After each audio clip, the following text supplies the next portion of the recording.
What do you do when your fire department celebrates its 100th anniversary? You take over downtown Raleigh and throw a celebration. Welcome to a very special episode of FireWatch.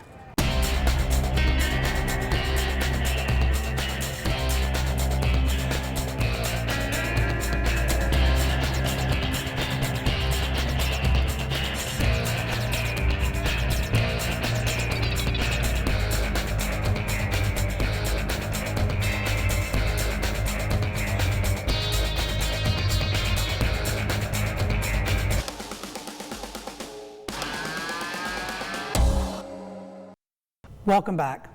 Joining us now to provide his perspective on Raleigh Fire Department Centennial is Fire Chief John McGrath. Chief, thanks for joining us again on FireWatch. Always a pleasure to be here, Ron. Okay, so the fire department turns 100 years old. What exactly does that mean as the chief of the organization for the fire department to be 100? First of all, just to be the chief of this fire department, filled with so many great men and women that serve this city, is a real privilege. And to be here during this opportune time of celebrating our 100th anniversary is really just a thrill. It is something to be celebrated. It's to celebrate the current fire personnel, but also to those that went before us, and to build on that legacy that we can continue to serve the citizens of the city. It was an opportunity to share with the citizens, to show off what we do for them in service to them, and to include them in our joy of celebrating our 100th birthday. So with fire departments being a tradition-rich profession, how important is it to celebrate, a 100th anniversary? I know you talked about honoring those who came before. Why is that such an important thing for fire departments? I think it's important that we learn from the past so that we don't make the same mistakes in the future.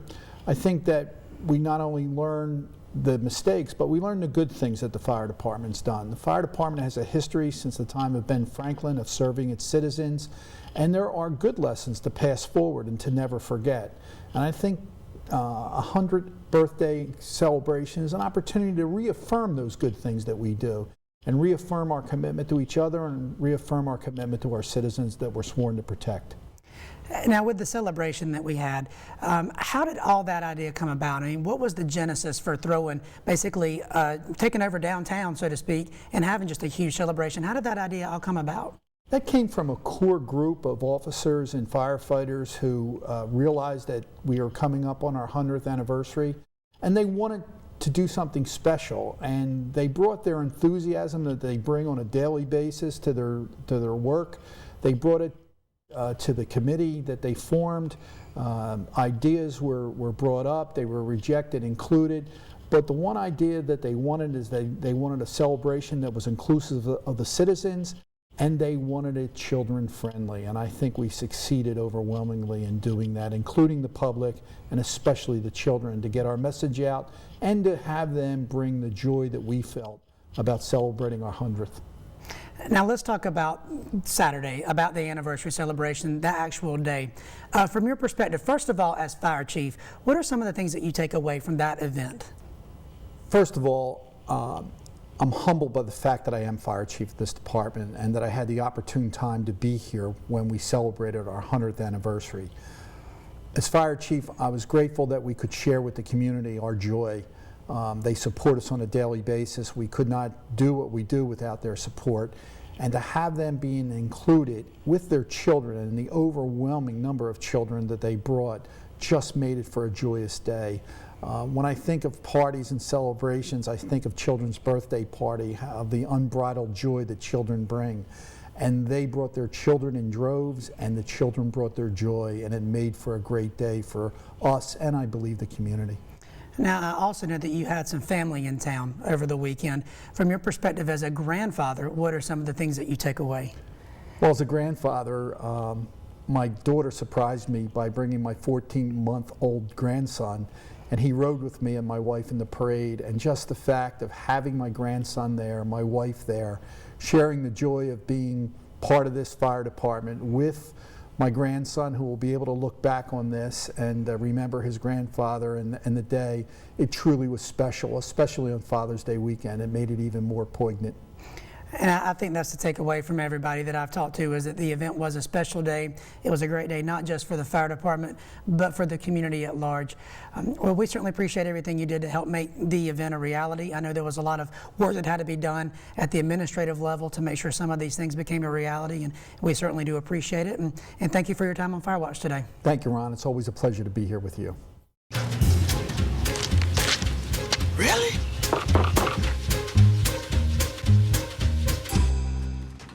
Buzz, what's up, man? You left some leaves burning out here. Yeah, I just came in just for a second. Come on, man. If it's too hot to touch, it's too hot to leave. You could torch the whole neighborhood. It's a good point there, smoky. 9 out of 10 wildfires are caused by humans. Only you can prevent wildfires. Welcome back to FireWatch. One of the more exciting events centered around our birthday celebration was the firing up of our old 1905 American LaFrance steamer. Now, this is the first time in 83 years that this steam engine has pumped water. And joining us today to talk about this is Assistant Chief of Operations, Burt Richards. Chief, thanks for joining us on FireWatch. Thank you, Ron. Glad to be here. Okay, so the 1905 steamer, it's the first time in 83 years it's been fired up. How did the idea come about that it should be fired up for the Centennial? It all began shortly after the state fire convention we had last August. Charlotte came and done a demonstration with what could be considered a sister to this steam engine that we own. Both of them were built in 1905, 1906. Both of them are what's known as a 1/3 scale Metropolitan 600 gallon per minute American LaFrance steam engine. So after the expo, we were talking amongst ourselves and we're trying to decide, well, why did Charlotte have to come to our city when we have a steamer that we feel would be capable of being restored and that we could pump ourselves? And with our 100th anniversary coming up, we started putting plans in motion to maybe pump it for our 100th celebration. We had a core group of people, Captain Mike Ezel, Lieutenant Patrick Murphy, Captain Gary Amato, and myself, took on this project. Captain Amato had some experience with restorations of our 26 LaFrance motorized equipment. He assisted the late Colonel Bob Biggs in restoring that piece of equipment. Captain Ezel had some connections that dealt with antique farm equipment, and we recruited a local steam enthusiast named Barrett Richards. And Barrett actually does restoration of old railroad locomotives. So he was kind of our tutor and came by and pointed us in the right direction on what repairs we needed to make on the steam engine, whether he thought it would be a viable option to have it pump, and just basically whether the boiler was in good enough condition to actually build a fire in it and build steam pressure. And I guess it's probably a pretty good thing to have had a local enthusiast around, because clearly there's no one here in Raleigh, my guess, alive, who saw this engine pump last, because it was last pumped, my understanding is in 1929, and that's 83 years ago, so I guess that was pretty key for you guys. Yes, documentation was hard to come by. There originally was an instruction manual with this piece of equipment, but they have long been lost to time.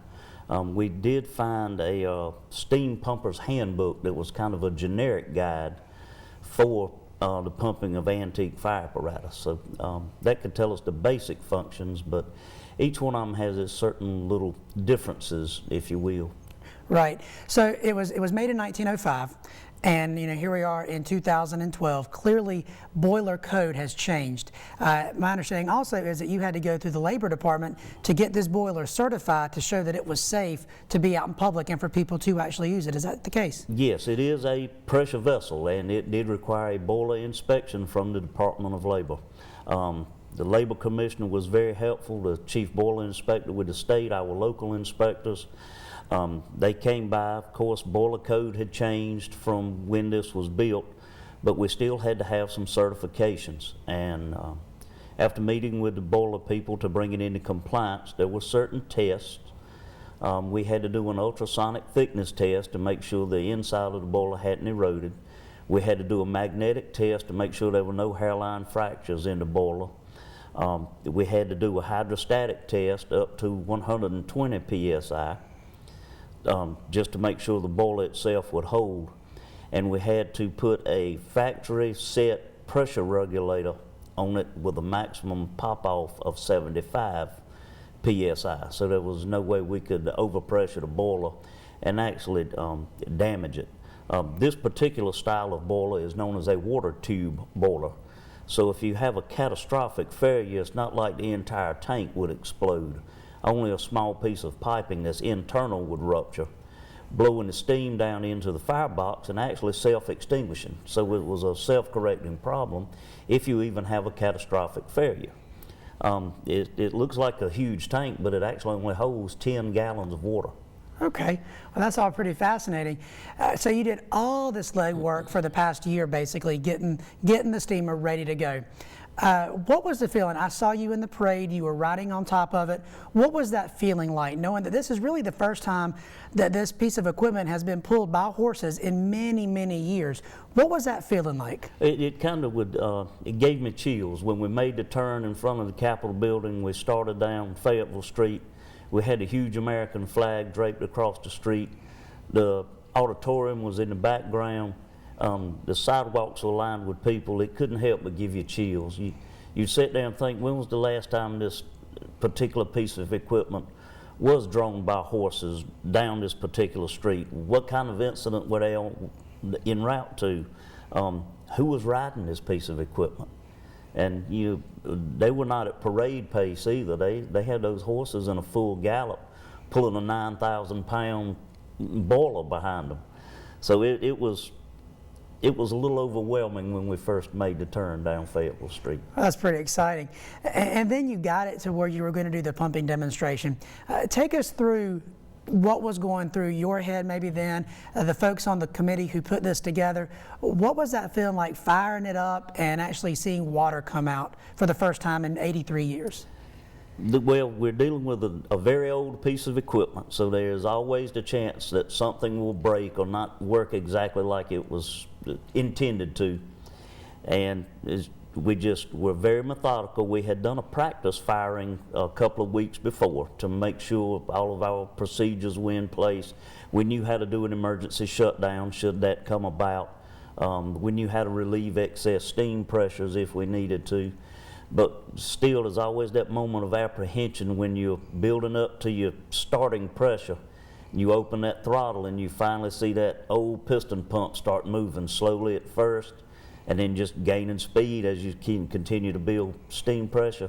It's gratifying because there's always that little moment of uncertainty dealing with a piece of 100-plus-year-old equipment on whether is it going to pump this time or.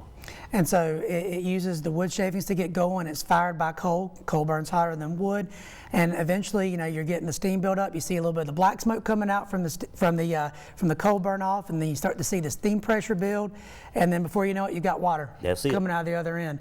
Absolutely. When it was all said and done, after you shut it down, what were just some of the things that you and your committee talked about together? I mean, what was that moment like? Well, it was the sense of accomplishment.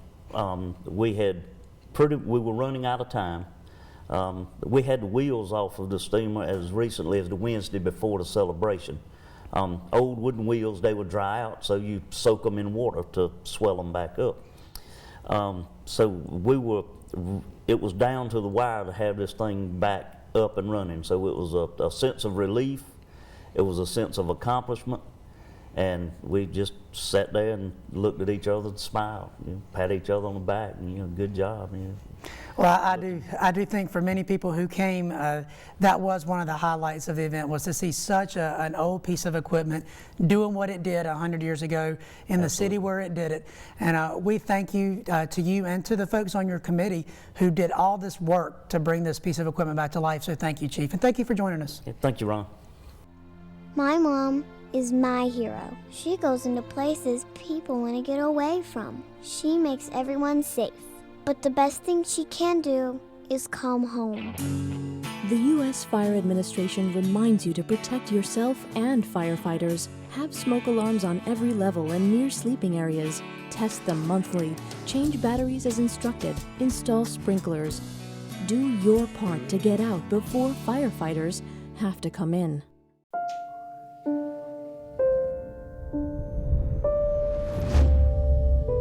What if a disaster strikes without warning? What if life as you know it has completely turned on its head? What if everything familiar becomes anything but? Before a disaster turns your family's world upside down, it's up to you to be ready. Get a kit, make a plan, be informed today. Learn how at ready.gov. Welcome back to FireWatch. One of the many events that's occurring today at our 100th anniversary celebration is the Firefighter Challenges. Joining me to talk about the Firefighter Challenges is the organizer of that event, Lieutenant Chris Burrows. Chris, thanks for joining us on FireWatch. Thanks for having me. All right, so the Firefighter Challenges, walk us through it. What's going to happen out here in a few minutes? Well, we got a series of events where teams of 4 firemen will compete for time, and then, of course, the winner will get a trophy. The first event is going to be the quick dress, where 4 firemen have to get dressed in full turnout gear in the quickest amount of time.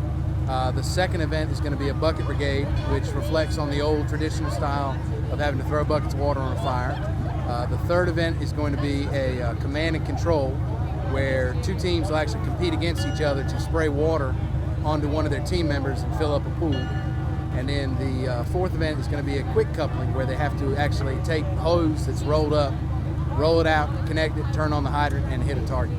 So where did you get the idea for this event? I mean, clearly this is something that's been done before. Where do these ideas come from? When we formed the anniversary committee, we started trying to plan the 100th anniversary of the fire department. We sat down and we came up with a bunch of ideas on what stuff we wanted to do, the parade and that kind of stuff. And one of the things we talked about was doing an old style muster, which reflects back to when the fire departments were actually private companies, and they would compete to show off how well they were at their jobs so that you would hire them to protect your building. So a lot of these competitions were done in traditional times to show off how well one company could work over another. Okay, now you said that these are being done for time. Of the 4 events that are going to be going on after a while, which do you think is going to be the most challenging for the teams? The command and control is definitely going to be interesting, because they are actually spraying water onto one of their team members trying to fill a pool. And if the communication is not there, you really mess up. The bucket brigade is going to sling a lot of water. So I think it's going to be a real crowd pleaser to get to see all the water getting thrown. Well, with the command and control, if they're just hitting somebody in a pool of water, why is that going to be so challenging? Is there an added element to that that's going to make it challenging for firefighters to hit a target? Well, the guys that are actually on the hose line can't see. Okay. So they're actually blindfolded, so they won't be able to see. Okay. So the only one that can see is the team member that's standing in the pool getting hit by the water. Okay, so there is that added extra element to it that will make it more challenging for these firefighters to hit a target, which you would hope they would already be good at. Well, they're going to compete for time. What's going to happen to the team that has the best time? Are there trophies? Is there an award ceremony? What goes on afterwards? Yeah, after we get everything done with, we've actually got trophies to hand out for first place, and then ribbons for second place and third place. But we'll do that after the events have been all completed. Well, thank you for all of your service on the anniversary committee. I think the participation and the attendance today has exceeded everybody's expectations. Yeah, it's really turned out to be a great day. It's beautiful out here, so you've got great weather for your events, and thank you for joining us on FireWatch, and I hope your firefighter challenges go off just fantastic. Great, thank you very much. Our major sponsor in our 100th anniversary celebration this year is Kidda Fire Safety. And joining me today to talk about Kidda's involvement is their communications manager, Heather Caldwell. Heather, thank you for joining us on FireWatch. We're so glad we could be here to support you guys. Okay, so first of all, tell us, how did Kidda get involved in this event? Well, as you know, we work with you guys on programs like Operation Save a Life every year, where we help to donate smoke alarms to families across the heart of Carolina. And we'd heard that it was your 100th anniversary and you were doing this celebration, so we just wanted to come out and show more of our support and help remind families about how important fire safety is. So what kind of things are you guys doing here to promote fire safety at the event? We've got a lot of really fun games. We have right behind us, we've got a table in our mock-up Kidda Command Center. We've got a table with tattoos, and we have handouts for the parents that help them learn about fire safety, some checklists. We have some dress-up activities for the kids. We have a mock home with materials that were donated by the Home Depot and manned by Raleigh Fire to help the kids test smoke alarms. And we have a fun game where kids can actually shoot down the fire using Nerf smoke alarms. Nice, Nerf smoke alarms. So you guys are out here promoting the whole fire safety idea. For families who are watching this, of the fire safety issues, what do you think is the most important thing that families need to take away from the safety, from the educational element of today? Well, I think the one thing that families really need to remember is to check their smoke alarms and to make sure they have smoke alarms in enough places throughout the home. Many homes today that were built, say, not even just 20 years ago, may only have one working smoke alarm in their home, but you really need smoke alarms in every bedroom, on every floor, and in all your living areas. So I'd say the one takeaway for parents is to go home, test their smoke alarms, make sure they're working, replace those that are at least 10 years old, and make sure they have enough in all of the rooms across their home, and practice an escape plan with your family. Fantastic. Well, you know, we certainly appreciate all that Kidda has done to help make today a success. I don't think we could have been more pleased with how many families came out today. It truly has been a great event. It has been a wonderful event, and again, we are so excited as a manufacturer that's based here in North Carolina, in the heart of North Carolina. We've been around for 90 years. We've been here in North Carolina since 1973. We're so excited to be out and helping the families in our backyard and our community. Well, great. Thank you again, and we look forward to working with you in the future on other events. Well, Kidda is glad to be here. Thank you.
Every year, thousands of homes catch on fire in America, and in those home fires, thousands of people die.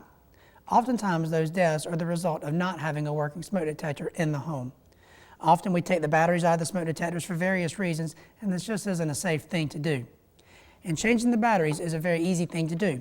You simply take the smoke detector off the wall, take out the old battery, put in a new one, and push the test button.